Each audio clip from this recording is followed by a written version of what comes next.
I want to welcome back Congresswoman Karen Bass to our conversation. And I'm also joined by the former police chief of Camden, New Jersey, J. Scott Thompson, and Congresswoman Ayanna Pressley of Massachusetts. It's nice to have you all with me.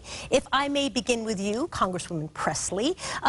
People talk about defunding the police, and then other people say, well, what that means is divesting some funds from the police, and other people say, no, it's really about moving some funds around within the police department. What does defund the police mean to you? We've seen the militarization of our police force result in the over-policing of historically underinvested. So we have communities being over-policed but under-resourced, and in fact divested from. I support and believe we need to radically reimagine how we have safer, healthier communities. If someone is having a mental health challenge or incident, why are we deploying the police to their home instead of a mental health clinician? Congresswoman Bass, as you know, there are now ads running a lot that talk about, well, if you defund the police, now you can see where the phone calls go to voicemail when you try to call the police, or there's just no one there to answer the phone at all. This is going to be obviously the messaging around framing something as defunding police. Yes, and I think it's the same lie that's been told for the last several decades. I was first involved in this issue around the funding in the 1980s, and we talked about how the federal government was devolving its responsibility to the states, and the states to the county, and the counties to the city. We made a commitment that we were going to build community institutions, and we never did it.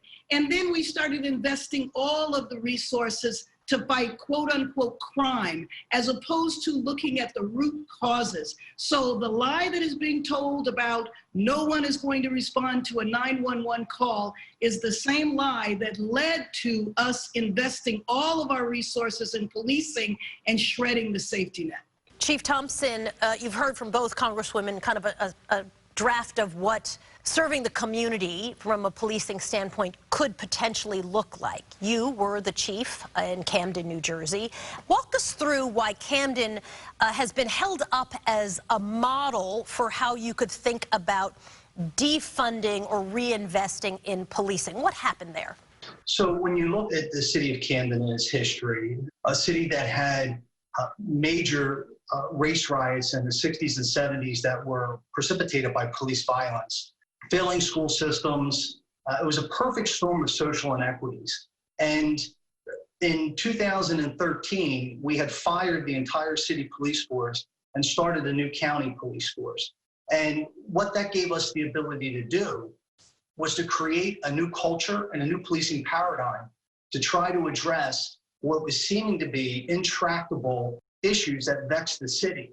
What we did was we stopped talking and telling people what needed to be done in their neighborhoods. We started to listen to them. It wasn't that people didn't want their police. They just wanted us to behave differently. And up until that point in time, we always had our ears closed. And we thought we knew what was best. And we had very high levels of mistrust. And we were not able to make the city a better place until we did this significant paradigm shift. Congresswoman Pressley, earlier on this program, we had Patrice Cullors on to talk a little bit about the Breathe Act proposal, which goes farther, I think, than any moderate Democrat would ever really be willing to sign up for. I know that you've embraced it, and not many others besides you. What do you think is the potential that that actually is going to have any kind of legs?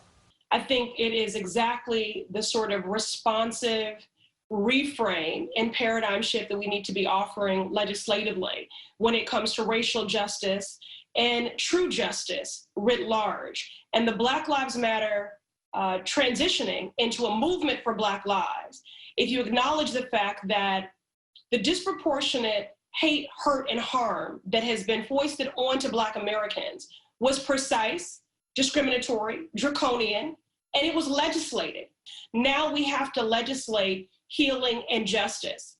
And the only receipts that matter in this moment, as we're in the midst of a culture shift, transitioning to a power shift, are how we legislate and then how we codify, protect, and affirm Black lives in our budgets. We have a question sent in from a viewer. Take a look at this, Congresswoman Bass. My name is Michael Cole. My question is around school resource officers, or SROs, police officers who operate within our public schools? Do you see the value of their presence in our buildings? And if so, how do we leverage that to ensure safety and even community relationships? You have a master's degree in social work, so I guess I'm leaning on that part of your background to answer that question. I don't know what a resource officer is in Columbus, Ohio. I do know what a police officer is in the Los Angeles Unified School District. And if you look at that budget, and then to hear the school district say that they don't have money for college counselors, they don't have money for social workers, they don't have money for psychologists, what are we doing?